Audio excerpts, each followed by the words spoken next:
নমস্কার বন্ধুরা, সবাই কেমন আছেন? আশা করি খুব ভালো আছেন। আপনাদের আশীর্বাদে আমিও খুব ভালো আছি। কাকুলির আরেকটি নতুন ব্লগে আপনাদের স্বাগত জানাই। আশা করছি আপনাদের আজকের ভিডিওটাও খুব ভালো লাগবে। বন্ধুরা, আজকে একাদশী, তো যথারীতি একাদশী সকালবেলায় শুদ্ধ বস্ত্র পরিধান করে চলে এসেছি ঠাকুর ঘরে। তো আজকে অনেকটাই টায়ার্ড, দেখেছেন বিয়ে বাড়ি গিয়েছিলাম আগামীকাল। তো আজকে কিন্তু সকাল থেকে না উঠতে একটু দেরি হয়ে গেছে। অন্য দিন অনেকটাই ভোরবেলা উঠি, তো আজকে কিন্তু পারিনি ভোরবেলা উঠতে। তো তাড়াতাড়ি আবার মেয়ের আবার স্কুল আছে, মঙ্গলবার মেয়ের তো স্কুল থাকে। এমনি সময় মেয়ের যদি ছুটি থাকতো অসুবিধা হতো না। আজকে প্রচণ্ড শরীরটাও খুব একটা যে ভালো তাও বলতে পারছি না বন্ধুরা। চলুন, আমার না ঠাকুরের থালাটা, পুষ্প আরতি যে থালাটা, সেই থালাটা সুন্দরভাবে গুছিয়ে নিয়েছি। কেমন হয়েছে বন্ধুরা বলবেন না? দেখুন, গোবিন্দকে যত সুন্দরভাবে সাজাবেন তত সুন্দর গোবিন্দ কিন্তু আপনাদেরও রাখার চেষ্টা করবে। সবই তো গোবিন্দর ইচ্ছা। আর এই ফুলগুলো জানেন আমার বাগান থেকে আজকে তুলেছি। গোবিন্দ সব সময় বনফুলই পছন্দ করে, তার জন্য আজকে চেষ্টা করলাম গোবিন্দকে বনফুল দিয়ে সাজানোর। তো চলুন বন্ধুরা, পুষ্প আরতিটা তো সাজিয়ে নিয়েছি। এবারে একাদশীতে আজকে সাবু ভেজাতেও পারিনি, কারণ দেরি করে উঠেছি। দেরি করে উঠলে সাবু ভিজবে না। তো সকাল সকাল উঠলে সকালবেলায় সাবুটা তো ভিজিয়ে দিই অন্যদিন, তবে সাবুটা ভিজে যায়, যেহেতু বড় দানার সাবু। আজকে আর সাবু ভেজায়নি, ওই জন্য এখানে একটুখানি নিয়ে নিয়েছি বাদাম, কারি পাতা, প্রথমে সর্ষে ফোড়ন দিয়েছি, একটু দুটো শুকনো লঙ্কা একটা দিলাম, দিয়ে বাদামগুলো দিলাম, দিয়ে একটু ভেজে নিলাম। ঘি দিয়েই কিন্তু ভেজেছি বন্ধুরা। একাদশীর দিন আমি তো অন্য কিছু নেই না, ফল সাবু আর এইগুলোই এরমভাবেই আমি নেই। তো দিলাম, আলুটা সেদ্ধ হওয়ার পর দিয়ে দিলাম, বাদামটা ভাজা ভাজা হয়ে গেছে। এইভাবে একটু নুন দিলাম, সন্দক নুন দিয়ে একটুখানি ভালো ভালো করে একটু বেশ নেড়ে চেড়ে একটু ভাজা ভাজা মতন করে নিলাম। তো এইটাই আজকে গোবিন্দকে দেব, তারপরে এই প্রসাদটাই আমি নেব। আমি এইভাবেই একাদশী সম্পূর্ণ করি বন্ধুরা। চলুন, হয়ে তো গেছে, এবার ঠাকুর আমি আমার ভক্তি সহকারে যতটুকু আমার সাধ্যে জুটেছে আমি কিন্তু সব জোগাড় করে আমি ঠাকুরকে সুন্দরভাবে আমার মনের মতন করে সাজিয়েছি। বাগান থেকেও আজকে অনেক ফুল তুলেছি, সেগুলো দিয়েও সাজিয়েছি। আর কেনা ফুল তো আছেই, দাদা তো বাজার থেকে কিনে আনে মালাগুলো। আর এমনি গাঁদা ফুলগুলো, গাঁদা ফুল তো আর গাছে হয় না। দেখুন, এই ফুলগুলো কিন্তু আমার কাঠমোলাতি ফুলগুলো কিন্তু আমার গাছের একদম আজকেই তুলেছি। এত সুন্দর লাগছে না আমার গোবিন্দকে দেখেই মনে হয় কি গোবিন্দর পাশেই বসে থাকি, এইখানেই যেন সারাটা দিন থাকি। দেখুন কি যে ভালো লাগছে আমার গোবিন্দকে। আপনাদের কেমন লাগছে বন্ধুরা বলবেন না? গোবিন্দ সবার মঙ্গল করুক। গোবিন্দ সবার কাছে আছে। গোবিন্দ যেমনি ভালোর কাছেও আছে, গোবিন্দ মন্দর কাছেও আছে। গোবিন্দ কিন্তু ভালো মন্দ মিশিয়েই আছে।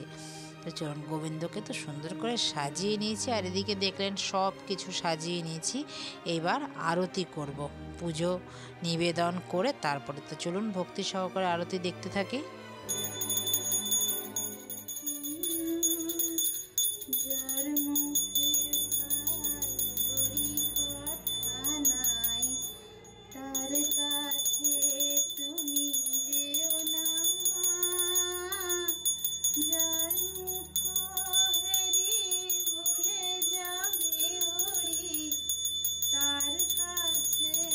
তুমি যেও না, হরি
गुरु परम ब्रह्मा तस्मै श्री गुरुवे नमः।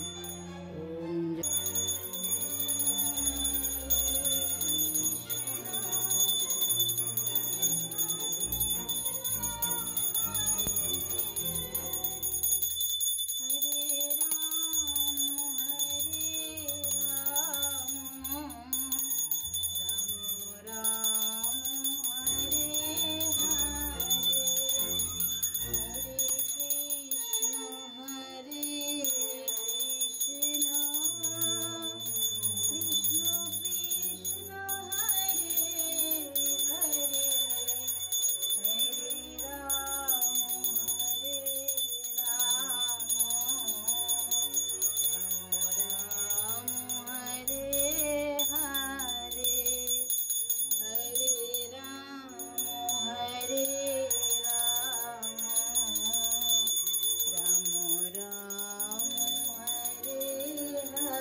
कृष्ण हरे कृष्ण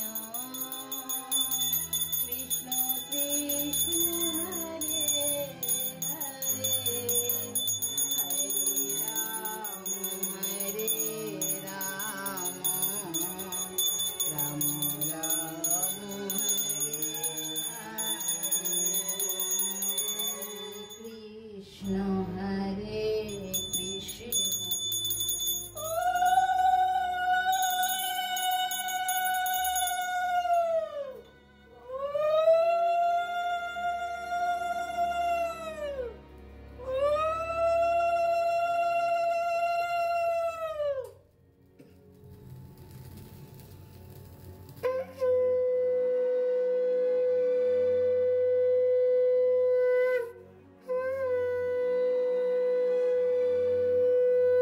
ভক্তি সহকারে আমার আরতি সম্পূর্ণ হলো। বন্ধুরা, আপনাদের কেমন লাগলো?